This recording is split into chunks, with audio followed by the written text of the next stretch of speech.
Well, this is one of those things that I definitely didn't see coming, but might actually be good. Daybreak, the company over games like EverQuest, EverQuest 2, and Lord of the Rings Online, has added a new MMO to their stable, Palia. Well, not just Palia, but the entire studio making the game, Singularity 6. Palia, of course, is not actually fully launched yet. It is still in early access, despite some self-inflicted wounds of them not actually telling everybody it is in beta or early access really openly. I don't think it's even currently listed as early access on Steam, which was a mistake. Palia is a very different MMO from those currently under Daybreak, but not for games that have been previously under Daybreak. We'll get to more of that in just a sec. But more accurately, it's not just Daybreak. They are now under EG7, the owner of Daybreak. It's the kind of MMO that asks, what if Stardew Valley was an MMO? A game where you can craft, cook, fish, farm, and build your home. It is a cozy vibes type MMO, one that you can play together with friends that has social connections, but is also meant to be taken a little bit slower and a little bit less min-maxy than some of the MMOs that currently exist for Daybreak. The kind that make you, get big groups together or raids. It's not quite what this game is about. It's more social and friendly. It was an indie MMO that is still currently in early access, but was in a bit of a bad shape, which is perhaps why they ended up with Daybreak in the first place. They should now have more resources to get to the finish line, something they probably really needed, as S6 was going through financial difficulties getting to that point, despite over 10,000 mostly positive reviews on Steam since they launched in March of 2024.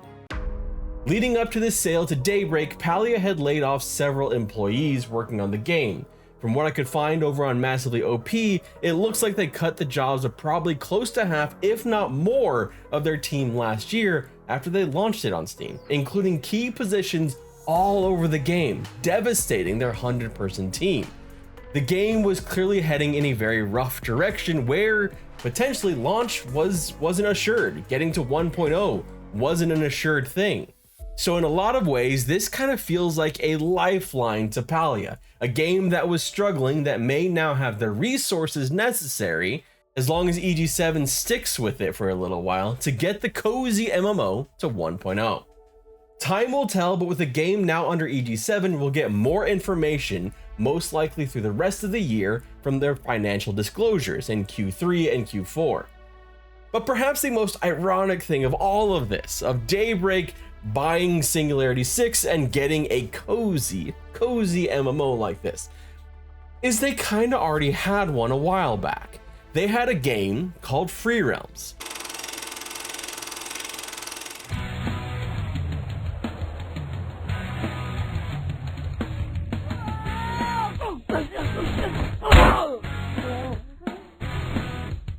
Hey, I'm Chatty, and this is Free Realms.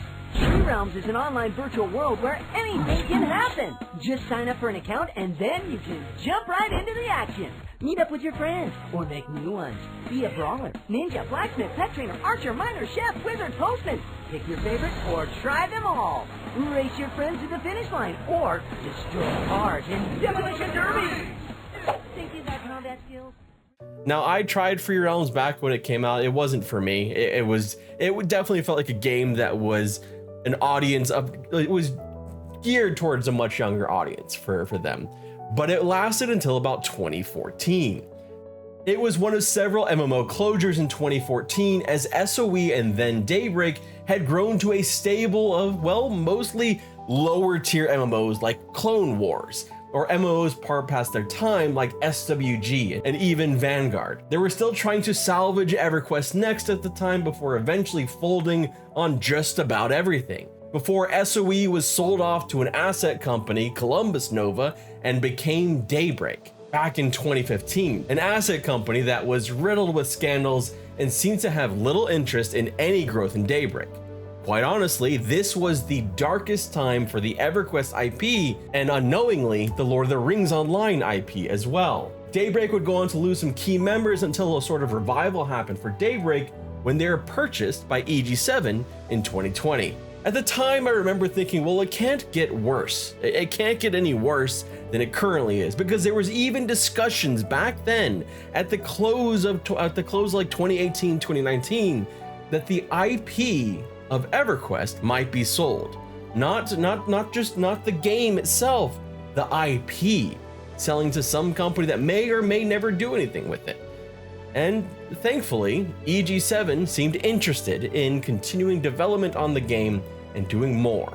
From the purchase, we've received regular reports on financials for Daybreak, even player numbers for their games, and of course confirmation that they do in fact own Standing Stone, who develop Lord of the Rings Online and Dungeons & Dragons Online.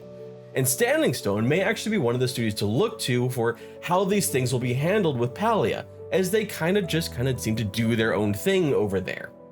Daybreak has been one of the most profitable sectors for EG7, though they did take a bit of a dip towards the end of 2023 when they sold off the PlanetSide IP. However, with reports that Teak has had the largest population of an EverQuest server ever, and with EverQuest 2 Origin servers sitting at heavy or full population most of the time, not to mention a Lord of the Rings Online Legendary server coming in July, Daybreak may once again see a banner year for EG7, which bodes well for all of those MMOs, especially with the increased public image that they've been having. It can't be understated that Darkpaw, the studio that is in charge of EverQuest and EverQuest 2 under Daybreak, has been incredibly active compared to the last decade or so. They went to PAX East, they held their first in-person and digital fan gathering in 10 years, and they've been actively promoting their games and even, from my perspective, opening up to communicating a bit with content creators in a way that they haven't in all the time that I've personally been a content creator, and from talking to other content creators who have been doing different content with EverQuest. It's nice to see at least some communication from their team. All of this leads up to what could be a very pivotal moment for the EverQuest IP later this year, if we see whether or not the next EverQuest game gets more details or it's scrapped. Here's hoping that this acquisition of Palia continues the upward trajectory of Daybreak from the cellar that it was in around 2015 to 16ish, and the subsequent years of confusion and disarray that followed until 2020. After all, when you're at the bottom, there's really only one way to go, right? That's up. But in the meantime, if you're looking for an MMO from Daybreak that has some of the housing that Palia has, some of that coziness to it, while also not being cozy at all and actually having really competitive group content and just a darker vibe, well, check out EverQuest 2 and their Origin server, which for me this year may have been one of the best launches of any MMO this year, despite the game being 20 years old. A launch that has, well, exceeded my expectations.